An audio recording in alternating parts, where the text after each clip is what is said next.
Okay, now y'all live. Okay. So you know, like when you go live, it like takes a couple minutes to go to build an audience. Who all knows that?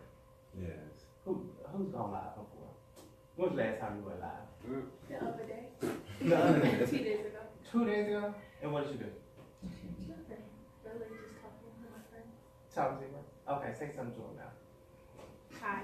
Who else went live before? Okay, when? Down here, Brian. Oh, this was like 3 months ago. Oh. 2 months. What you punkish you? They took your phone? I got busy, so I couldn't do it no more. Oh, see, that's good. That's a good reason. She got busy. Okay, so look, this is Nuby. Hey, this is That's Kim. Kim. What's up? With the Kym and Nuby show. We supposed to have our banner, but I ain't bring it, so we went black wall on y'all. So we're doing straight up black wall. Which actually works well for this play, right? Well, So we did it on purpose, you guys. Yeah, see, I left the banner at home on purpose. Don't drink before work. So, okay, so We are here with the director and the cast of Spell Number 7.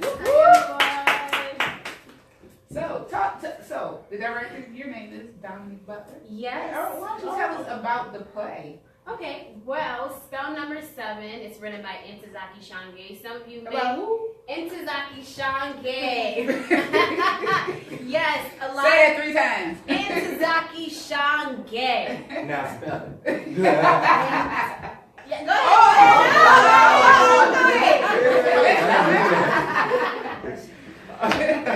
N-T-O-N.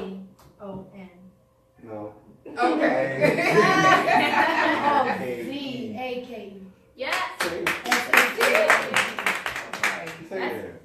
So, some of you may know Ntozake Shange from For Color Girls, who have considered suicide. Many of you know this piece from Tyler Perry's rendition of For Color Girls. But with Spell Number 7, it pretty much talks about the history of black artists and the history of black theater and pretty much how they came about. So it goes through the timeline of the minstrel shows and the candy dancers and the tap dancers and the timelines, all of that. But it also shows how black artists are struggling, and in the midst of their struggles, how they somewhat put on this mask. So why? Okay, so how do you apply that to this day and age? Why do you feel that a play like this will represent what's going on in the culture today? Wow. Some of my students will tell you that there are some plays or playwrights who are very prominent in modern day society who somewhat put on these caricatures and stereotypes of black people. And I feel that nowadays, especially because we're really struggling in today's society, I feel like our image needs to be positive. We're always put as people who sell drugs, or people who are impoverished, or people who have a lot of family issues, and that's not us. Yes, that is maybe a problem in the black community, but we're not these people who talk improper. We're not people who don't know what we're talking about. And I feel like Spell Number 7 is very important for people in our society to see a positive image of black people, but also how the caricature of black artists have pretty much made us struggle when presenting this positivity to viewers. Okay. So, the cast, Yeah. which is out here, and your cast range in from age of what? Well, I don't know, but I do know most of the cast, What grade are they? 9th through 12th grade. We have some seniors in the house. We have some 9th graders in the house, 10th and 11th. I got one senior. Okay. Oh, senior. Senior. But this cast was not just open to the school, it was open to the public audition, right? So you have not just cast members from the school, but from outside, right? Yes. So we want to start with one of the outsiders. We want to work around and talk to all the cast members. So I know Thelbert, Yeah. you're one of the people that auditioned. I did. And so why would you audition for a play that essentially is for students? Well, I was actually asked by Dominique to come and audition, and when I actually saw what the play was, I was kind of intrigued because I felt like sometimes we don't express ourselves, or we don't get the word out about our past. Yeah. And this is one thing I believe that and you mentioned it. In today's time, we don't see the mask, but a lot of people, when they go to work, they put on a mask. And I think that's one thing that we can bring to light in this play. Yeah. So what's your character? Who's your character? My character is Alex. Okay. And so what does Alex do? He's an angry actor. Oh. He's looking for work. You're the angry black I'm man. an angry black man. And he kind of starts off, you know, he's expressing himself in a way, and you'll see it more in the play, so definitely come and check it out. And he'll come out, he'll expressing himself, and he's bringing that light to the forefront. So I think that's one thing about the character that I do like. Yeah, good. All right, so next, who's besides you? Kalijah Blake.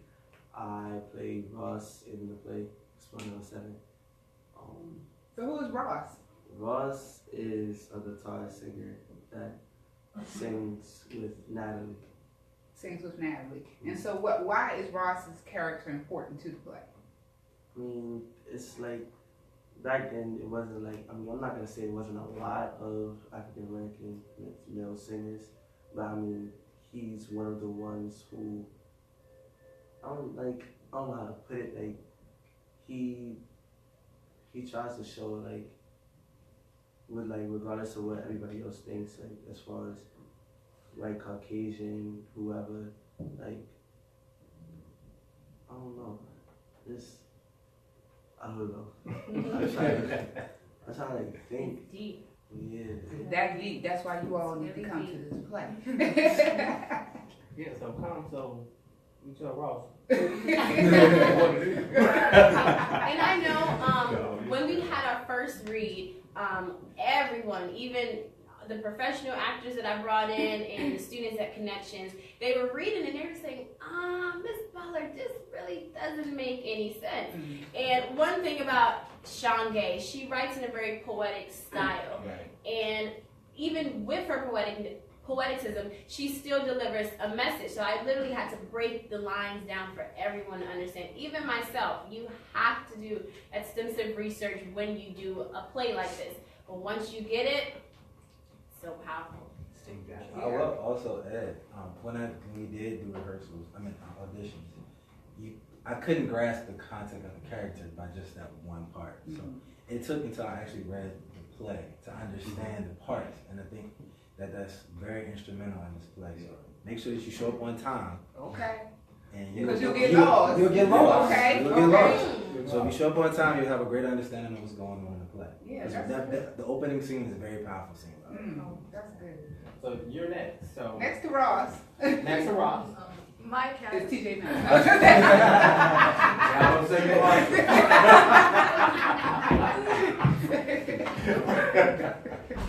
My name is Kenya. I play Natalie in the play. Oh, that's your boyfriend. Ross is your. I mean, no, you know. In the play, people. So Ross and Natalie, they work together. Ross is Natalie's guitarist, and Natalie is a not too successful actress. I think Natalie's, her part in the play, what she really, brings to the whole everything is that she represents like the struggle that actors and actresses actually go through, like finding parts, not just like any parts that you feel are like right, like how you can, parts that you feel that are best for you, parts that you feel that really show your potential as an actress. I feel like that's what she brings. So even now, can you relate to that now with African American actresses? Do you think that the parts are still hard for them to obtain? I do, because it's sometimes it's a race problem.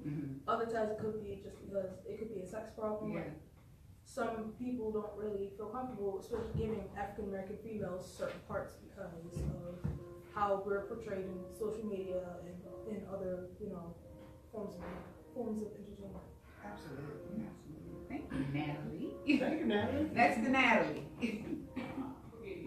My name is Cynthia, and my character is Athena, and she is Dahlia's co-worker. And so what does that mean? Give us some light about it. Shed some light on your character. I'm not really a main character anymore. Every character. Well, Man. I'm throughout. Okay. But you're essential. Yeah. You're essential. So what do you feel like your part brings to the play?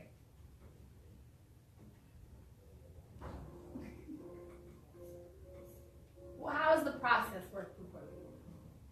Good, I'm learning my lines and everything. Good. That's good. Okay, so next to you, your coworker. Yeah, I'm Dahlia. My name is Tamia. My character is Dahlia. And I'm a gypsy and a singer and a dancer. Oh, that's a lot. You're a gypsy. So what does that mean? You're a gypsy. What do you mean? What does that mean? 'Cause I don't know what that means. What does that mean? So you're a gypsy, you're also a singer, and you're also a dancer in the play. Yes. And what significance do you have in the play as far as your role? I don't know, I think I bring like the life because I'm like basically the musician. I bring the music, you know, stuff like that. Do you actually sing in the play? Yes. Oh, do you sing? Yeah. You want to sing It's for us? wonderful. Beautiful. This is what you say. No, you come to the play and hear me sing. That's what you do. So we're going to hear you sing in the play, right? Yeah. All right. Sitting down on the floor.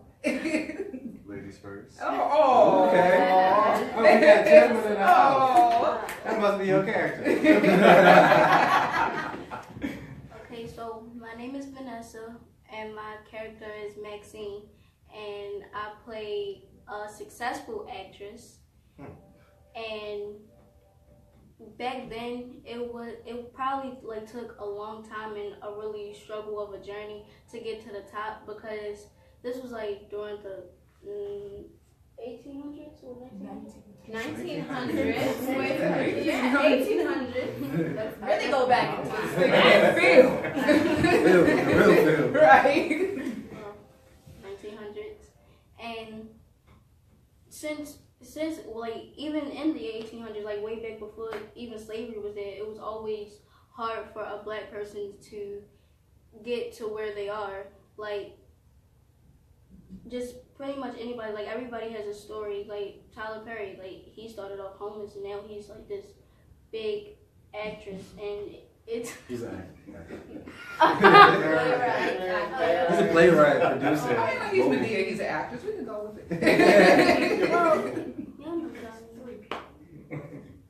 he plays multiple roles and he writes and all that. And I'm pretty sure it took him a while, and he struggled like a lot. And everybody should like.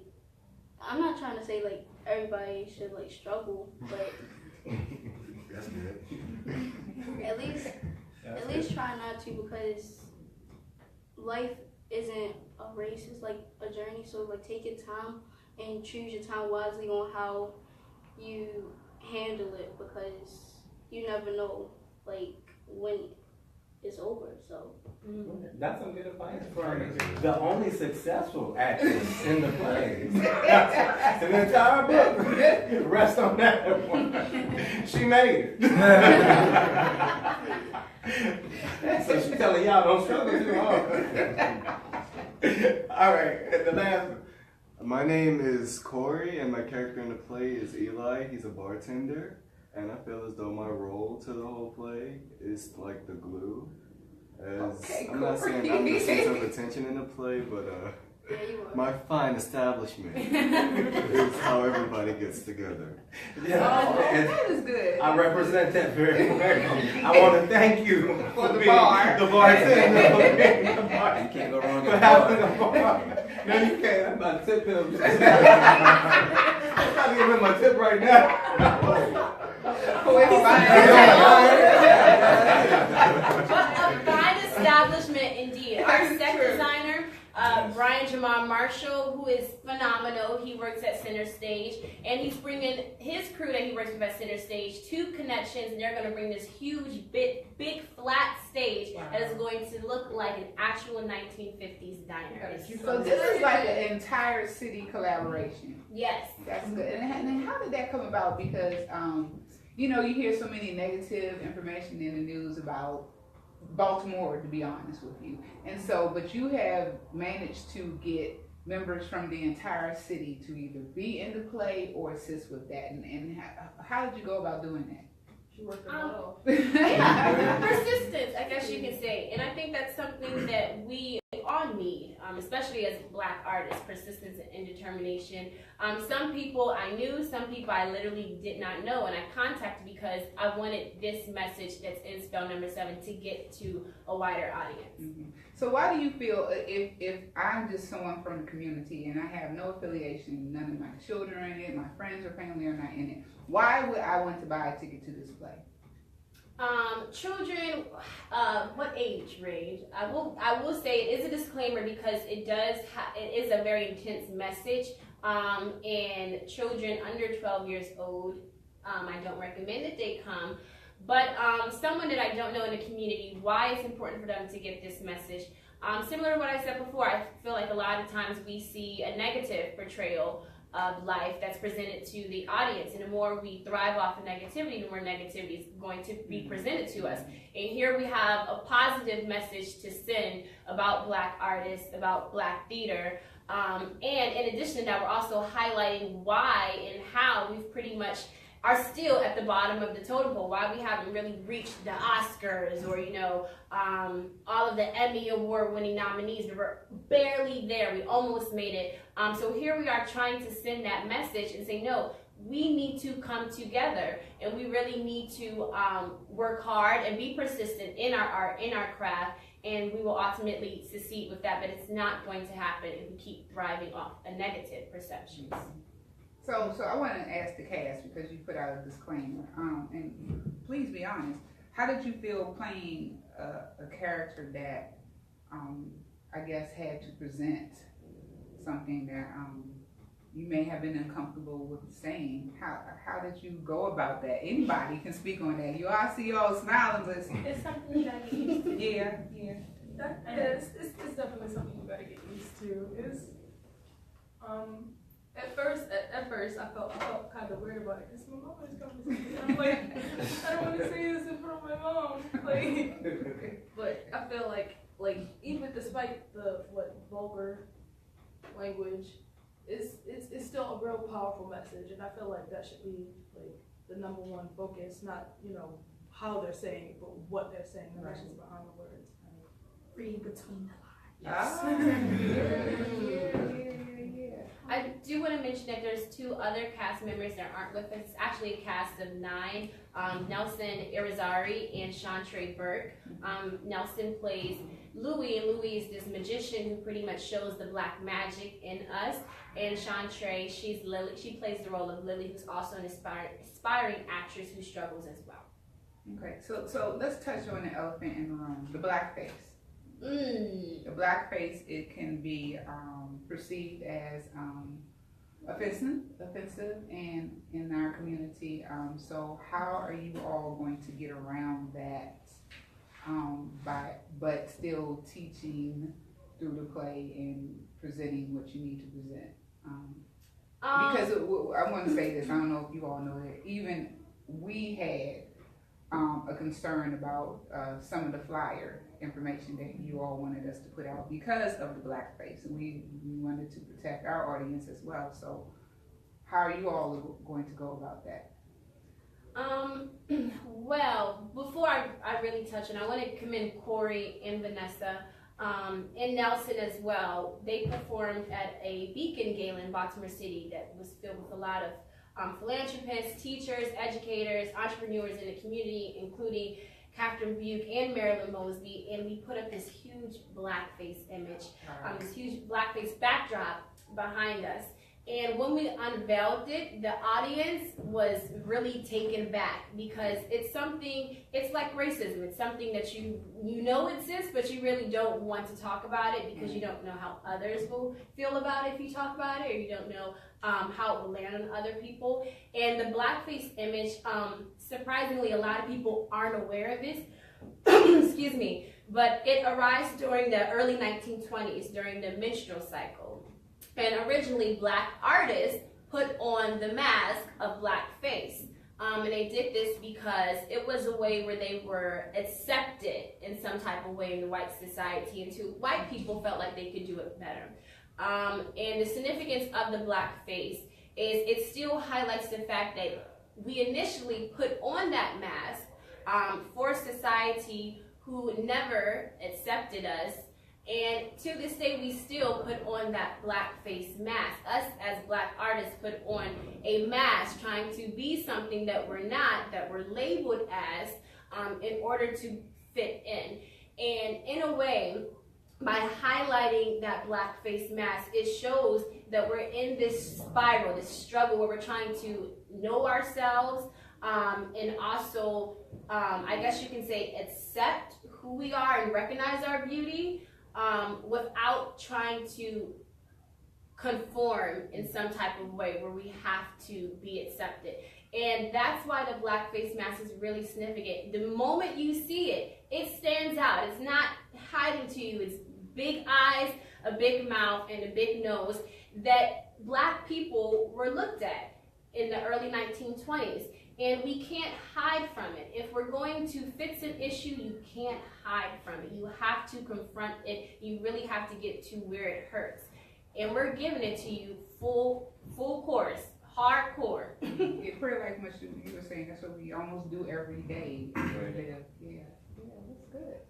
I was just gonna say, I know one thing that on the business side, when I was in college, I majored in business.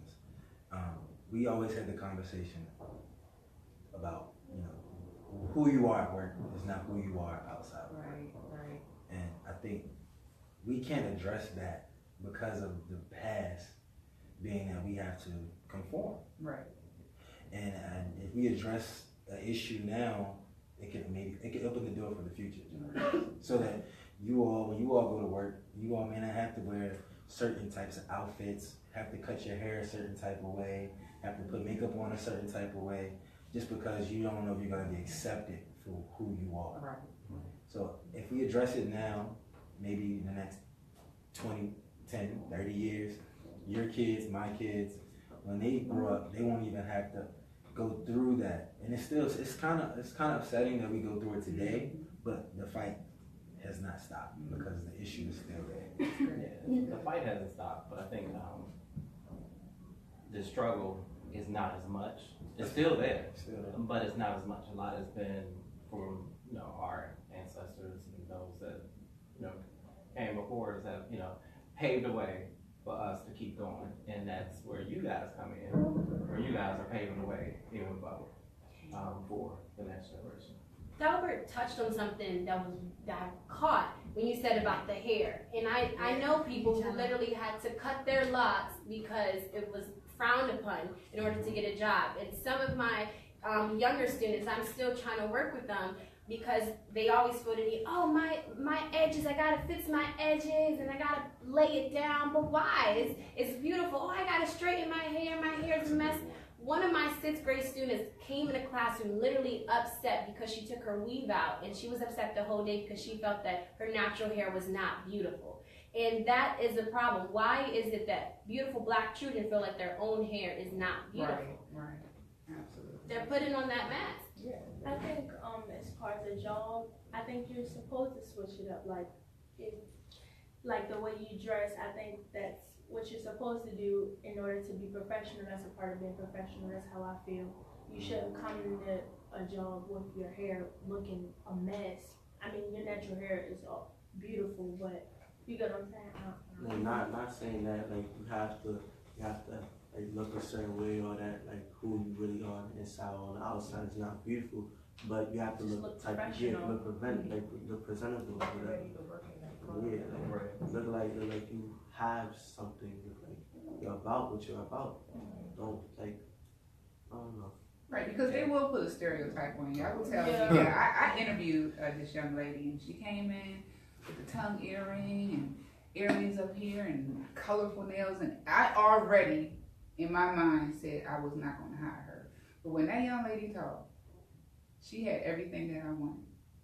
So I guess that's what you're saying. I mean, you can still be yourself, Of course, it is certain environments that you have to look a certain way, absolutely. But do not take yourself out of that. You know, stop putting on. I guess that's what you all are doing in the place. Stop putting on a mask and still be yourself, because you still have a lot to present to the world. Yeah. Okay, so question for the cast.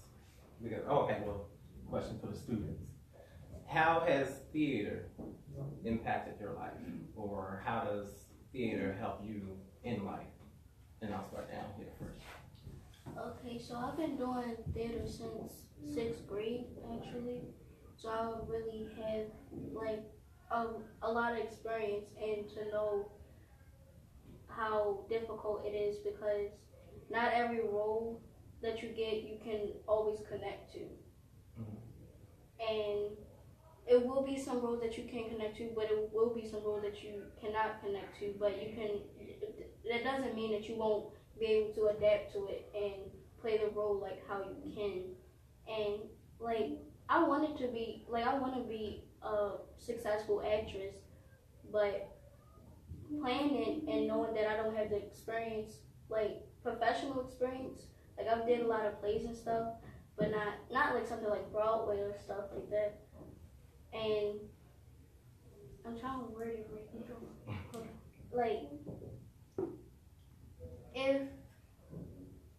if I want to connect with my character, then I'll have to like think deep on what I did back then and all that. Like I played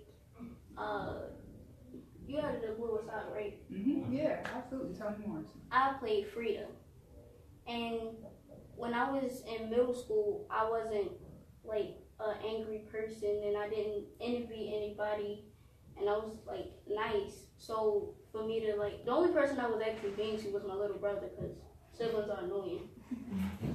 So, but that was something different. I wasn't being mean to a sibling. I was being mean to Marine, because she was like this light-skinned, beautiful girl that everybody looked up to and all that. And me and Frida and Claudia were like these down, like level down people, and we didn't get as much as respect as Marine Pill did, because we didn't have everything that Marine Pill did. And it was different because I don't look at anybody a certain type of way. Like if I look at you, then I look at you. Right. I don't say, oh, I'm not going to be friends with you because you're dark skinned, but I'm going to be friends with her because she's light skinned. Like, I feel like that doesn't make a person, like, what makes a person is, like, who you really are, like, your personality. It really images you. And a lot of people likes to feed off and live off of stereotypes. Like, since I work at McDonald's, I was told that I was going to work there the rest of my life, because that was, like, what black people do for a living. They'll get a job and stay there for the rest of their life. I'm not going to be at McDonald's for the rest of my life. Right. I have a passion to act, and I also have a passion to help people and save people. I wanted to be a heart surgeon also. So I don't listen to what people say, because I know that's not me. I know what I'm going to do in life.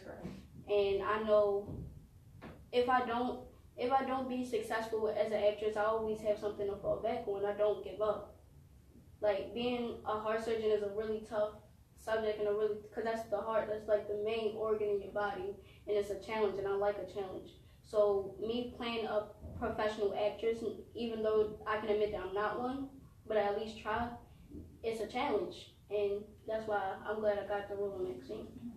Well, you're not one yet. Just stick at it. Stay at it. Stay at it. And that heart surgeon thing, if you're good, if I need help, I'm gonna come to you. But you ain't that good in that area. Stick to the stage. What about you? How has theater helped you? Theater has helped me in a positive way, because I feel as though being in the field of theater and being surrounded by fellow thespians, it has changed my life in a positive way. Because in this world and in this time, males specifically aren't what most people refer to when it comes to theater. And I feel as though being a part of theater myself, felt like I was making a change at some point in time. And it's not bad. Like, I don't see why people are generally associated with females, but it's really a good thing for any gender or sex. You touched on something, so for the men. So, do you get teased being in theater? Oh, I mean, when I was in middle school, like in 7th grade, and I got teased a couple of times, but as I got older, I just ignored it because like you watch movies, do you tease people that's in the movies that you watch or the TV show that you watch? So if you don't tease them, why would you tease me? Right. Like if that's what I want to be, I'm gonna choose to be that. That's right. So. There's nothing wrong with being a male actor. I guess people look at it differently Yeah. because they don't feel like it's masculine enough, but they'll watch a funny movie and say, "Oh, I want to be like Kevin Hart." What do you think Kevin Hart is? Exactly. That's all right. So since you answered that question also, how's theater helped you? I mean, ever since I was a little kid, I always wanted to, like, I'm not gonna lie, I'm a very everything. I like superheroes, I like comic books and everything. And ever since Spider-Man came out, I watched it. I like superhero movies like Batman, Superman, all that. And like I always wanted to be just like them. I always wanted to be like Christian Bale or like Andrew Garfield, any of them. Like I always wanted to be an actor. And the main company I want to work with when I become an actor is more because I wanna be like a superhero in a way, I guess. And I wanted to be in that type of role in acting. Like, I mean, that's not the only type of acting I want to do. I don't want to just be in action movies. I want to be in like romantic movies, comedies, like different type of shows, skits, anything. And like, I guess ever since then, I just been striving to be better, been pushing myself harder, and I guess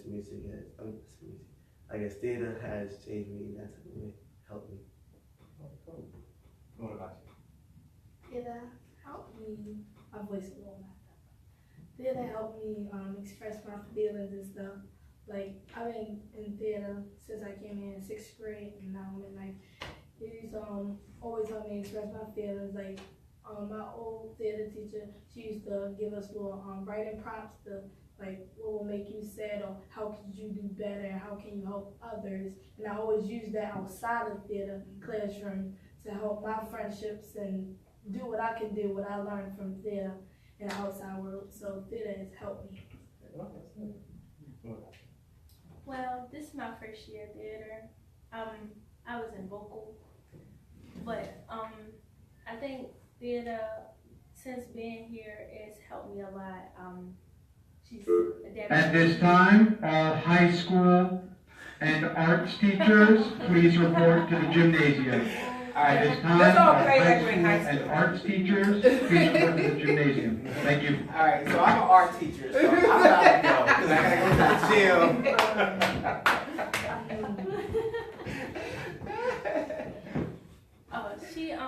She's been working with me, helping me learning how to act and stuff, because I'm not, when I came here to try something different, something new, and I think it's helping me with my attitude, in the outside world, friends, stuff like that. Now, because you are a singer, you took vocal. Yeah. Does acting help you with the singing? Because I know sometimes when you're singing, especially if you sing a song that you know nothing about, you have to put your, all into it. Yeah. Theater does help me in vocal as well. That's another reason why I came here too, because I'm learning how to act and sing different genres of music and stuff like that. So when she gives me a song, it takes a little bit more time than what I'm used to, but I think I get it for the most part. Good. Okay, and last but not least. Theater, I've been in theater since 6th grade, and before that I was still doing plays or whatever.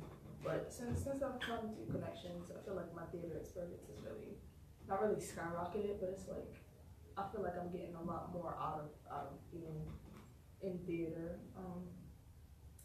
I originally came to theater because I wanted help expressing myself, and I felt like acting was gonna do that for me, and it has, because you guys, my friends, I'm not all quiet like how I was. I talk to you now. Yeah. You must have been silent because they're like,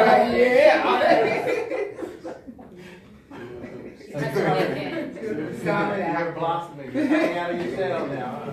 It's working.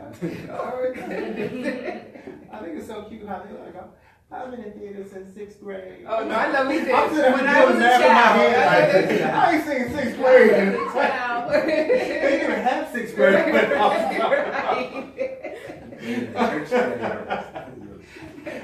I didn't even get a diploma. I was coming up there just like, go. Get out.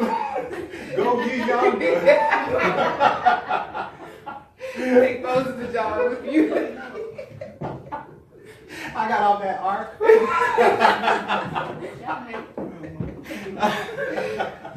Me, 2 sheep to 2 elephants. Okay, so tell everybody where they can get the tickets. Well, we're selling door tickets, so that means you have to come. We're gonna have my 6th graders. They're gonna be the ushers, and they're gonna be in the front of house. And I'm sure that's definitely gonna be a sight to see. But you can purchase your tickets Friday, December 8th. Doors open at 6 p.m. Show starts at 6:30 p.m. And also Saturday, December 9th. Doors open at 6 p.m. Show starts at 6:30 p.m. Okay, how much are the tickets? The tickets are $5. $5. It's $5. Only $5, yeah. $5. That's very inexpensive. A very inexpensive night out. Yeah. To come out and see some theater. Come out and Have a see great some time. wonderful performances. Have a great time. And support our youth. Yeah. Support the, our youth, our nation of people. What was that gang sign? No stereotypes. Don't let me call my boys. I mean, those 2 elephants I got off the ark with, they still around.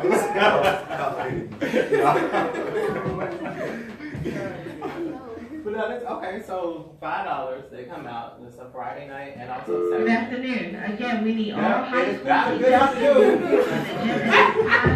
Everybody's me again. That's what you get when you're in high school. You get I know. announcements and Everything.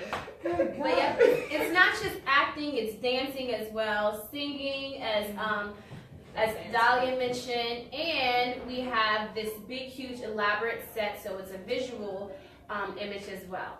So please come out. All right. So we're going to put the information on our website. Yes, it's gonna be on our page so you guys can see it. Definitely come out. I'm coming. I'm coming Friday, December 8th, and Saturday, You doing Friday? December Friday. 9th. No. I'm not saying I'm coming both days. I mean, not like I'm just y'all telling ain't everybody when to come. Not like y'all ain't I'm going to come working. one I of mean, them I would come days. out 2 days. One of them days. But I tell you what we should Bartender, do is, are you I know gonna we be should do. Are you really mixing With the drinks? I will be bartender over there. here. So what we're going to do is whatever day that with Kym and Nuby show comes, we're going to, the first 5 people that come through that door that's for with Kym and Nuby fan, we're going to pay for your ticket. So Wow.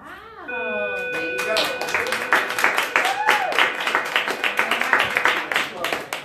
We were gonna pay for it till we were interrupted. That girl can get one more time. She's shady. I'm gonna meet her out back. No.